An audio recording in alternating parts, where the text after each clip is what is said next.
এখান থেকে যুবক ভাইদেরকে একটু বোঝাই প্লিজ, আমার দিকে দেখেন।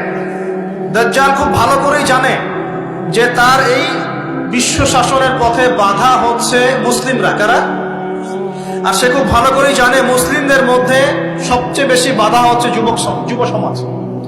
যদি যুব সমাজ আল্লাহর ঈমান এবং রাসূল সাল্লাল্লাহু আলাইহি ওয়াসাল্লামের আমল এই দুটোকে নিয়ে যদি তারা পথ চলতে পারে, তাহলে তাদেরকে প্রতিহত করা এত সহজ নয়। এটা কিন্তু দাজ্জাল খুব ভালো করে জানে, ঠিক এই, এবং তার অনুসারীরাও খুব ভালো করে জানে। এই কারণেই যুবকদেরকে আল্লাহর রাস্তা থেকে সরিয়ে ফেলার জন্য দাজ্জাল এবং তার অনুসারীরা কিছু ফাঁদ দিয়েছে আপনাকে, ট্র্যাপ। যুবক ভাই একটু ভালো করে শোনেন। প্রথম ট্র্যাপটা আপনাকে দিয়েছে, আপনাকে দুনিয়াতে আসার যে জীবনের লক্ষ্য উদ্দেশ্য, আল্লাহর ইবাদত করা, আল্লাহর দ্বীন প্রতিষ্ঠা করা, জান্নাতে যাওয়া, এখান থেকে সরিয়ে দিয়ে দুনিয়ার প্রতি মহব্বত দিয়ে দিয়েছে আপনার ভিতরে। দুনিয়া আসক্তি আপনার মধ্যে দিয়ে দিয়েছে।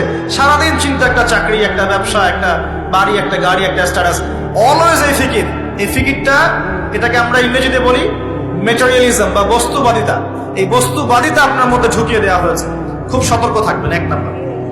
দুই, আপনার সামনে নারীকে সহজলভ্য করে দেওয়া হয়েছে। মেয়ে নারী, এই নারী জাতিকে আপনার সামনে সহজলভ্য করে দেওয়া হয়েছে। অনলাইন অফলাইন যেখানেই যাবেন, নগ্ন নারীকে আপনি সামনেই পাবেন। মাত্র 1,000, 1,500, 2,000 টাকা দিয়ে মানুষ জেনা করতে পারে, এখন রাত কাটাতে পারে, কেউ বাধা দেওয়ার নাই। কিন্তু যদি হালাল ভাবে বিয়ে করতে চান, পদে পদে বাধা পাবেন না।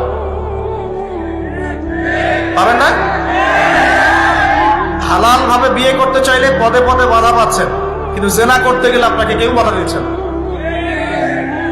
একটা ছেলে চাইলেই হোটেলে রাত কাটাতে পারে এখন, আর এখন ফ্রি মিক্সিং এর যুগ, আর ছেলে মেয়ের অবাধ মেলামেশা। বিয়ের আগেই দেখা যায় ছেলেরা মেয়েদের স্বাদ ভোগ করে, মেয়েরা ছেলেদের স্বাদ ভোগ করে, এবং এই পরিসংখ্যান দিন দিন বাড়ছে বাংলার মাটিতে, বাড়ছে না? এটা আপনাকে আল্লাহর পথ থেকে সরিয়ে দেওয়ার জন্য মহিলাদেরকে অস্ত্র হিসেবে ইউজ করা হচ্ছে। খুব খেয়াল রাখবেন, আল্লাহ পাক বোঝার তৌফিক দান করুন। 3 নাম্বার, আপনার সামনে দারিদ্রতা, বেকারত্বের একটা হতাশা দিয়ে দেওয়া হয়েছে। দারিদ্রতা, আমার চাকরি হচ্ছে না, ক্যারিয়ার কি করবো, বেকার হয়ে থাকলাম, এইসব হতাশা আপনার মধ্যে ঢুকিয়ে দেওয়া হয়েছে। কোনো ক্ষেত্রে পরিবারগুলো আপনাকে হতাশ করে ফেলছে। এত টাকা পয়সা খরচ করলাম, টাকা পয়সা দিয়ে পড়ালাম, ডিগ্রি সার্টিফিকেট অর্জন করলি, এখনো চাকরি করতে পারিস না, কবে বড় হবে, নিজের পায়ে দাঁড়াবি, এই যে মানসিক চাপ, এগুলোতে কিন্তু যুব সমাজ আস্তে আস্তে আল্লাহর পথ থেকে সরে যায়, এবং এরপরে গিয়ে তারা মাদকের কাছে যায়। হতাশা, গার্লফ্রেন্ডের সাথে খারাপ সম্পর্ক, ফ্রি মিক্সিং অ্যাফেয়ার্স, জেনা, মিউজিক, তারপরে পর্নোগ্রাফি, এগুলোতে আসক্ত হয়ে এক পর্যায়ে গিয়ে মাদকের কাছে শান্তি খোঁজে। আর মাদক যখন আপনাকে পেয়ে বসবে, আপনি আপনার জীবনের লক্ষ্য থেকে হারিয়ে যান, এবং দাজ্জাল এবং তার অনুসারী বিজয়ী হয়ে গেল, আমরা হেরে গেলাম। এরকম ধাপে ধাপে আপনার সামনে অনেকগুলো ট্র্যাপ দিয়ে দেওয়া হয়েছে। বেকারত্বের ট্র্যাপ, হতাশা, নারী, জীবনের লক্ষ্য থেকে সরিয়ে দেয়া, এবং সবচেয়ে বড় কথা এখন চলছে ফ্রি মিক্সিং আর পর্নোগ্রাফি। এগুলো দিয়ে আপনার ভিতরে নূর, ইমানের নূর আর তেজটাকে তারা নষ্ট করে দিয়েছে। এখন এটাকে রিগেইন করতে হলে কি করতে হবে প্রিয় ভাই? প্রথম কাজ হচ্ছে দুনিয়াকে তুচ্ছ মনে করার মানসিকতা তৈরি করতে হবে।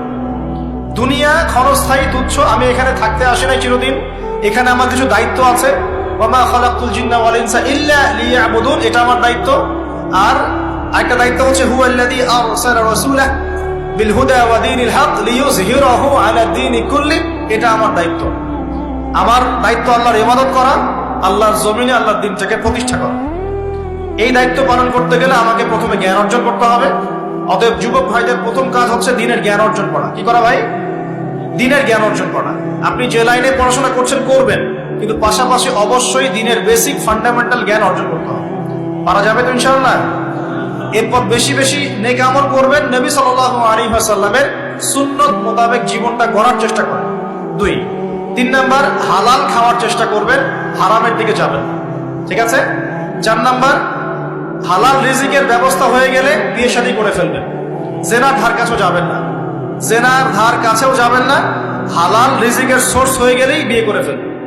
তারপরে আদর্শ পরিবার করবেন, আপনার সন্তানদেরকে মানুষ করবেন, এবং সবাইকেই কমসে কম পার্ট টাইম দাওয়াতি কাজ করতে হবে। সৎ কাজে আদেশ করবেন, অসৎ কাজে নিষেধ করবেন। ইনশাআল্লাহ আমাদের ঐক্যবদ্ধ প্রচেষ্টায় আল্লাহর জমিনে দ্বীন আবার বিজয়ী হবে ইনশাআল্লাহ তাআলা। আল্লাহ রাব্বুল আলামিন আমাদের সবাইকে বর্তমান পরিস্থিতি বোঝার তৌফিক দান